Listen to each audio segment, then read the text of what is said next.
सबसे पहले हम आपको समझाते हैं कि लीनियर कॉम्बिनेशन का क्या मतलब होता है। जैसे सपोज करते हैं दो टर्म, ठीक है, एक्स और वाई, और अगर हम लोग इसको इस फॉर्म में लिख देते हैं ए एक्स प्लस बी वाई के फॉर्म में, तो समझ जाइए कि हम लोग एक्स और वाई ये जो दोनों टर्म है उसको हम लोग किस में एक्सप्रेस कर दिए, लीनियर फॉर्म में एक्सप्रेस कर दिए। मतलब लीनियर फॉर्म क्या है, तो आप देख सकते हैं लीनियर फॉर्म करने के लिए क्या करना पड़ता है, तो जो टर्म है आपका, जैसे एक्स टर्म है, पहला टर्म था उसको एक कांस्टेंट से मल्टीप्लाई किया गया ए, और फिर जो दूसरा टर्म था आपका वाई उसको भी एक कांस्टेंट से मल्टीप्लाई किया गया बी से, और फिर ऐड कर दिया गया। तो समझ लीजिए ये इसका क्या हो गया, लीनियर फॉर्म। मतलब अगर दो या दो से ज्यादा टर्म दिया गया है और आपको उसका लीनियर फॉर्म में एक्सप्रेस करना है, तो सिंपल क्या करना है आपको, टर्म को कांस्टेंट से मल्टीप्लाई कर दीजिए, प्रत्येक टर्म को एक कांस्टेंट से मल्टीप्लाई कीजिए और उसको ऐड कर दीजिए, तो वही इसका क्या हो गया, लीनियर फॉर्म हो गया। जैसे आपको एक एग्जांपल और देते हैं, जैसे मानते यहाँ पे दो टर्म था, यहाँ पे मानते तीन टर्म रहता और हमको इसको लीनियर फॉर्म में एक्सप्रेस करना पड़ता, तो क्या करते, पहला टर्म एक्स था उसको हम लोग एक कांस्टेंट से मल्टीप्लाई कर देते, मान लेते ए से करते, दूसरा टर्म वाई था उसको एक कांस्टेंट से मल्टीप्लाई कर देते, मान लेते बी, और तीसरा टर्म जेड है उसको एक कांस्टेंट से मल्टीप्लाई कर देते सी, और फिर मल्टीप्लाई करने के बाद ऐड कर देते।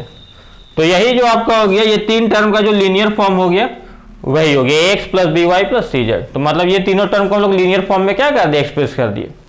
तो आप समझ गए होंगे कि लीनियर कॉम्बिनेशन या लीनियर फॉर्म क्या होता है। अब यहाँ पे आप देखिए, अब इसका एप्लीकेशन इस क्वेश्चन में यहाँ पे क्या बोला गया, if D is the HCF of 81 and 237। यहाँ पे देखिए 81 और 237, सबसे पहले हम लोग क्या बोला गया कि डी जो है इसका एचसीएफ होगा, मतलब 81 और 237 का कुछ एचसीएफ होगा, उसको एक्सप्रेस किया गया डी से, उसको रिप्रेजेंट किससे किया गया, डी से, ठीक है। तो सबसे पहले 81 और 237 का एचसीएफ को क्या किया गया, एक्सप्रेस डी से, तो कुछ तो एचसीएफ होगा, उसको मान लिया डी। उसके बाद आपको यहाँ पे एक्स और वाई अननोन निकालने बोला, satisfying D equal to 81x और 237y, और यहाँ पे सम है, ठीक है, प्लस का साइन है। अब आप ध्यान से देखिए, अभी आपको हम लीनियर कॉम्बिनेशन बताया या लीनियर फॉर्म बताया, ये क्या है, ये जो आपका 81 और 237 है, देखिए 81 को किसे मल्टीप्लाई किया गया, x से मल्टीप्लाई किया, और 237 को एक y से मल्टीप्लाई किया, मतलब एक कांस्टेंट से मल्टीप्लाई किया और फिर ऐड कर दिया। मतलब ये दोनों नंबर का लीनियर कॉम्बिनेशन क्या हो गया, या लीनियर फॉर्म क्या हो गया ये। तो 81 और 237 को किस में रिप्रेजेंट किया, लीनियर फॉर्म में रिप्रेजेंट किया गया।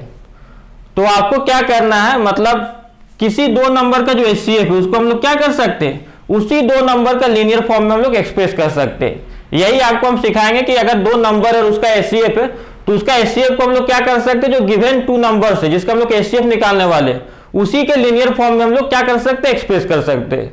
तो वो कैसे करेंगे वो आपको हम समझाते हैं, ठीक है।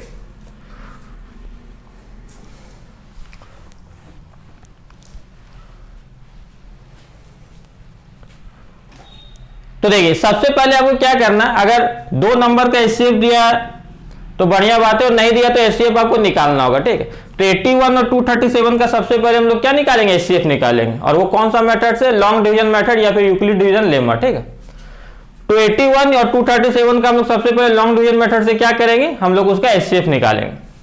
तो आपको लॉन्ग डिवीजन मेथड या जिसको हम लोग यूक्लिड डिवीजन लेमा भी बोलते हैं वो आपको पता होगा कैसे निकालते हैं।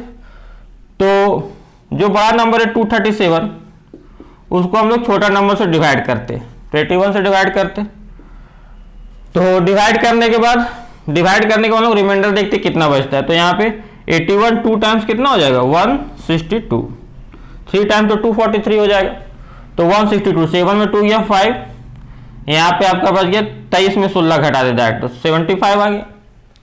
अब यहाँ पे रिमाइंडर जब बच जाएगा, फिर रिमाइंडर को क्या बना लेना, डिविजर, रिमाइंडर को क्या बना लिया, डिविजर, और जिस केस में रिमाइंडर आपका है उस केस का जो डिविजर है उसको क्या बना लेंगे, डिवाइडेड। ये 81 अब डिवाइड करेंगे तो 75, यहाँ पे कितना बच गया 6। अब डिवीजन करना है, डिवीजन के बाद जब रिमाइंडर आपका बच गया तो रिमाइंडर को क्या बना लेना है, डिविजर, और जिस केस में आपका रिमाइंडर बचा उसी का डिविजर को क्या बना लेना है, डिवाइडेड। अब फिर डिवाइड करना, 6 12 टाइम्स कितना होगा, 72, रिमाइंडर कितना बच गया 3। अब जैसे रिमाइंडर बचा, रिमाइंडर को बनाना डिवीजर, और जिस केस में रिमाइंडर बचा उसका डिवीजर को क्या ले लेना, डिवाइडेड, 3 2 जा 6। जिस केस में रिमाइंडर 0 आ गया उसी का डिवीजर को क्या बोल, वही निकल गया आपका एचसीएफ।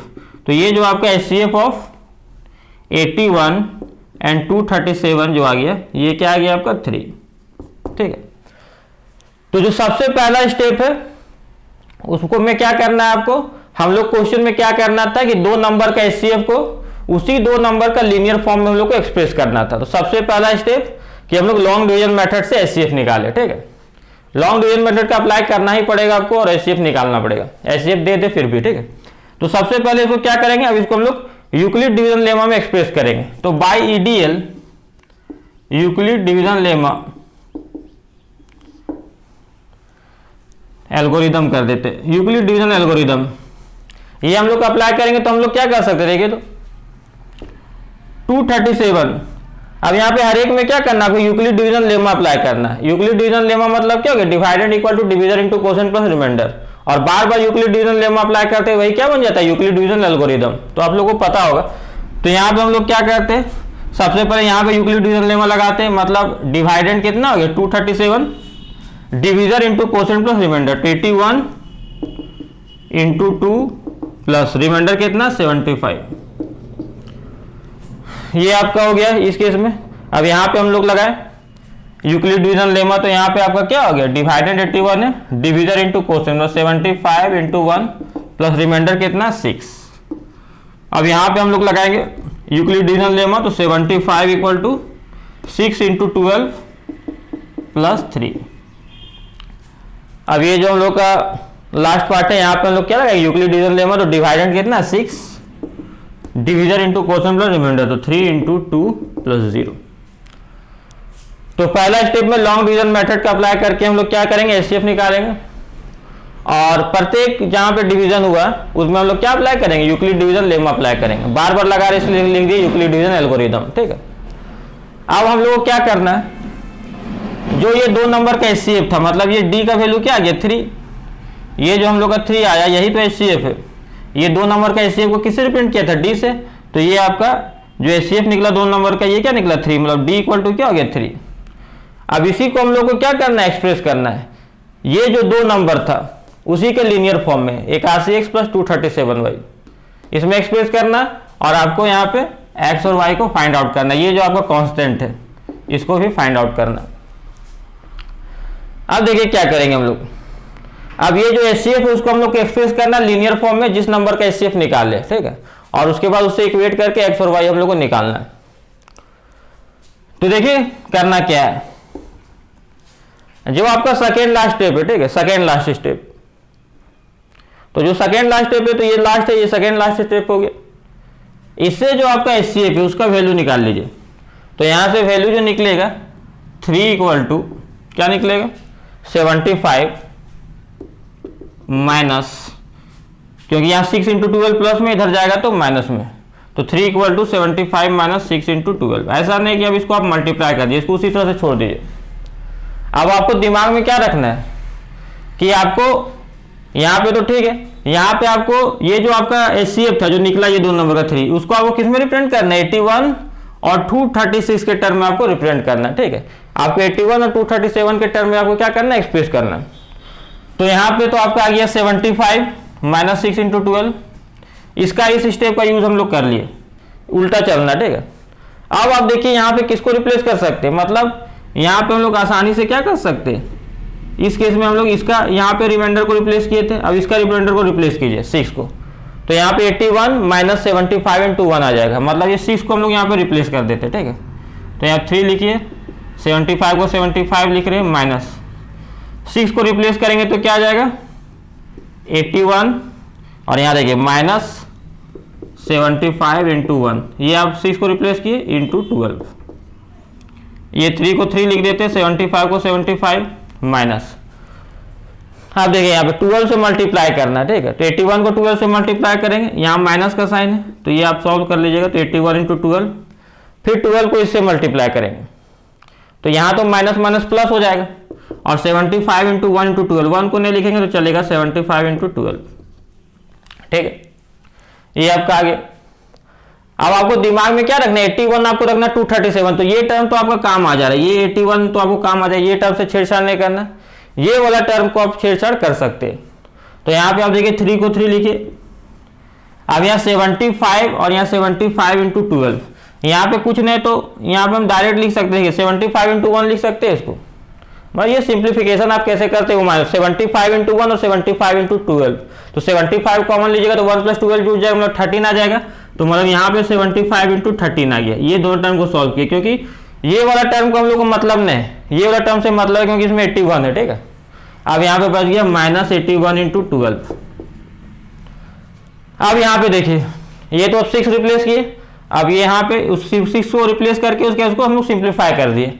अब देखिए अब 75 रिप्लेस होगा, तो 75 यहाँ पे रिप्लेस होगा, तो इसको रिप्लेस करते 3, 75 रिप्लेस करेंगे तो क्या आ जाएगा 237 माइनस 81 इंटू 2, तो यहाँ पे आ जाएगा 237 माइनस 81 इंटू 2। ये 75 को रिप्लेस किया इंटू 13 माइनस 81 इंटू 12, तो ये वाला काम क्या है आपका। अब इसको सिंप्लीफाई करेंगे, देखिए 13 से मल्टीप्लाई होगा 237, तो आ जाएगा 237 इंटू 13, ठीक है। और यहाँ पे आपका 81 इंटू 2 से मल्टीप्लाई होगा, तो यहाँ पे आ जाएगा -81 इंटू, यहाँ पे देखिए 81 आपको काम है 237, तो यहाँ पे 13 दूनी ये दो काम नहीं, 13 दूनी 26 कर देते, 13 2 26, ठीक है। 81 को कुछ नहीं करना, 81 और 237 काम का है, तो 81 यहाँ 13 से मल्टीप्लाई किए तो 2 से कर दिया तो 26 ले दिए, क्योंकि 81 हम लोग को काम का। उसके बाद यहाँ पे -81 इंटू 12, तो यहाँ पे देखिए 3 को 3 लिख दिए, 237 वाला टर्म है, 81 वाला टर्म यहाँ है और यहाँ है, तो इसको हम लोग क्या करते हैं सिंप्लीफाई कर देते हैं, तो इसको लिख दिया 237 इंटू 13। अब यहाँ पे देखिए -81 यहाँ भी, -81 यहाँ भी, तो -81 जैसे ही कॉमन लीजिएगा तो यहाँ पे क्या आ जाएगा 26 और 12 जुड़ जाएगा, तो कितना आ जाएगा इंटू 38, ये कॉमन लेके ऐड कर दिए। अब आप ध्यान से देख सकते हैं ये आपका क्या था, यही तो 3 जो था इसको लोग D लिख सकते हैं, क्योंकि D जो था HCF था किसका 81 और 237 को किससे रिप्रेजेंट किया था D से, तो हम लोग क्या निकाले D को वैल्यू निकाले 3, तो 3 इक्वल टू D लिख सकते हैं। अब आप देखिए 237 इंटू 13 माइनस 81 इंटू 38, अब इसको आप इक्वेट कीजिए या कंपेरिजन कीजिए, आपको x और y का वैल्यू निकालना था, तो देखिए तो x किसके बगल का है यहाँ, और इसको अगर हम लोग इक्वेट करें तो जैसे इक्वेट कीजिएगा तो d इक्वल टू डी यहाँ पे हो गया, 237 के बगल में क्या है y, मतलब यहाँ पे 237 के बगल में 13 है, मतलब y इक्वल टू क्या आ गया आपका 13, x और y निकालना तो y का वैल्यू निकला 13, और उसके बाद 81 के बगल में आपका x है, तो यहाँ पे देखिए 81 के बगल में क्या है माइनस है और यहाँ 38 है, मतलब x इक्वल टू क्या आ गया -38 आ गया आपका। तो ये आपका x और y का वैल्यू निकालना था, तो x और y का वैल्यू आपका निकल गया। तो आज का लेक्चर में आप क्या समझे कि अगर कोई दो नंबर है और उसका जो HCF है उसको हम लोग हमेशा क्या कर सकते हैं, जिस दो नंबर का HCF है ठीक है उसी दो नंबर का लीनियर फॉर्म में हम लोग एक्सप्रेस कर सकते हैं।